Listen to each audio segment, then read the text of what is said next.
आपको पता है क्या, आपके तालाब में पल रही आईएमसी मछलियों के लिए, और आईएमसी जब हम बताते हैं तो बहुत सारे लोगों को पता नहीं होता है, जो नए लोग हैं उनके लिए हम बताना चाहते हैं। रोहू, कतला और नयन और कार्प मछलियों के लिए, जिसमें सिल्वर कार्प, ग्रास कार्प और कॉमन कार्प आता है। बिग हेड का भी पालन करते हैं अपने तालाब में लोग, और अमूर कॉमन कार्प का भी पालन करते हैं, ब्लैक कार्प का पालन करते हैं। इनकी बेहतर ग्रोथ के लिए सबसे सर्वोत्तम दाना कौन सा है? आप इनको क्या खिलाएं कि यह मछलियां कम समय में बेहतर ग्रोथ करें और आपका लागत भी कम आए? दोस्तों, आपने देखना आरंभ कर चुका है मेरा मछली पालन से संबंधित YouTube channel fish farming and seeds. मेरा नाम बबलू सिंह, बिहार हाजीपुर के रहने वाले। मेरा बच्चे का काम होता है कोलकाता नेहाटी में। हम मछली के बच्चे आपके लिए आपके नज़दीकी रेलवे जंक्शन तक, जो लोग जहां से वीडियो देख रहे हैं आपके आसपास जो बड़ा वाला रेलवे जंक्शन होगा, जहां पे कोलकाता से जाने वाली गाड़ियों का 10 मिनट तक का स्टॉपेज होगा, वहां तक हम आपका बच्चा भेजते हैं। हम मेडिसिन भी भेजते हैं आपके घर तक। स्क्रीन पर जो नंबर दिखाई दे रहा है उस पर आप कॉल करके हमसे मंगवाते हैं बच्चे।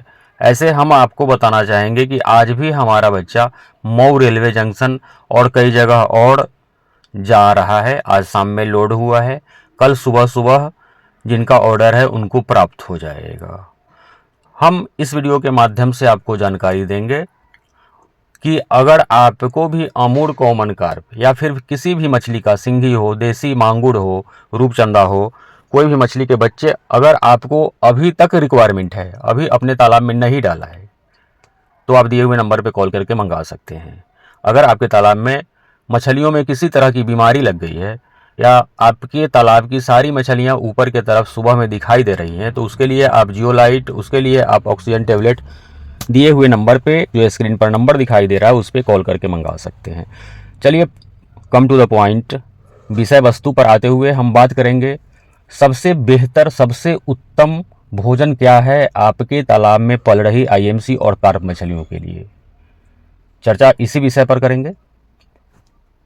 एक जाना पहचाना जो भी मछली पालन करने वाले लोग हैं, प्लैंक्टन से परिचित होंगे, चाहे वह फाइटोप्लैंक्टन हो या फिर जू प्लैंक्टन हो। यह तो जब सूरज का रोशनी आपके तालाब में लगता है, स्वतः भी कुछ न कुछ प्लैंक्टन आपके तालाब में बनते रहता है। तो यही जो प्लैंक्टन है, चाहे वह फाइटोप्लैंक्टन है और जू प्लैंक्टन है, मछली का सर्वोत्तम भोजन है। बहुत सारे लोग अपने तालाब में कतला मछली डाले हुए हैं, सिल्वर कार्प मछली डाले हुए हैं, बिग हेड मछली डाले हुए हैं, और अपने तालाब में कमर्शियल फीड खिलाते हैं। वो कमर्शियल फीड मतलब जो बोरी में बंद करके ग्रोवेल कंपनी है, जेके कंपनी है, एबीएस कंपनी है, इन कंपनियों का दाना डालते हैं। कोई आवश्यकता है ही नहीं भाई साहब। आपके तालाब का पानी हरा होना चाहिए। इसके लिए आपको एक तो जो वीडियो में आप देख पा रहे होंगे, प्लैंक्टन पाउडर है और एक जू ब्लूम पाउडर है। यह पानी के साथ घोल करके अपने तालाब में आप डालेंगे। 1 एकड़ में 5 केजी डालना है फाइटोप्लैंक्टन, 1 एकड़ में 1 केजी डालना है जू प्लैंक्टन। जब आप अपने तालाब में डालते हैं तो आपके तालाब का पानी ग्रीनिश कलर का हो जाता है, हरा जैसा हो जाता है। डालने के 2 दिन बाद तालाब का पानी हरे तरह का हो जाता है। तो आपको समझना है कि आपके तालाब में प्राकृतिक भोजन, वही फाइटोप्लैंक्टन और जू प्लैंक्टन की बात हम बोल रहे हैं, तैयार हो गया है इस पाउडर से। और यह भी मंगवाना हो तो जो स्क्रीन पर नंबर आप देख रहे हैं उस पर कॉल करके आप मंगवा सकते हैं। दूसरा विधि, जब आप गाय का गोबर का प्रयोग करते हैं, जानते ही हैं कि मछली वाले तालाब में गाय का गोबर का प्रयोग करना है, और सिर्फ गाय का गोबर का प्रयोग नहीं करना है, उसके साथ आपको सरसों की खली भी डालना है, उसके साथ आपको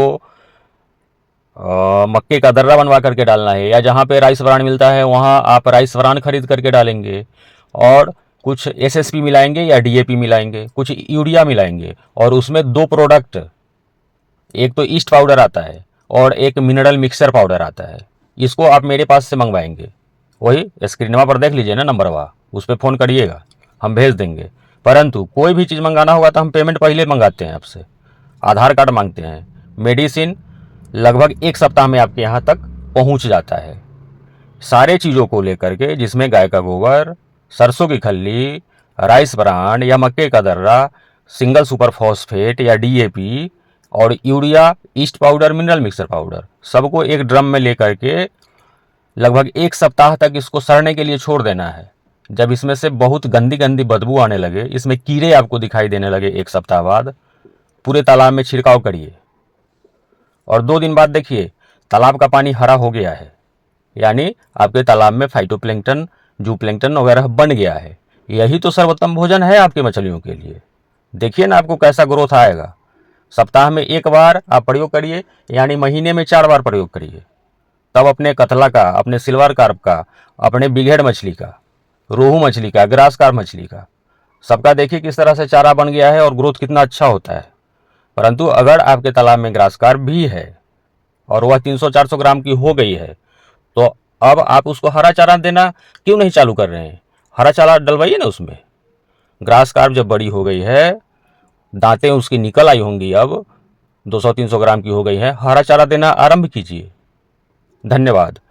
मंगाइएगा दिए हुए नंबर पे कॉल करके। बहुत बहुत धन्यवाद।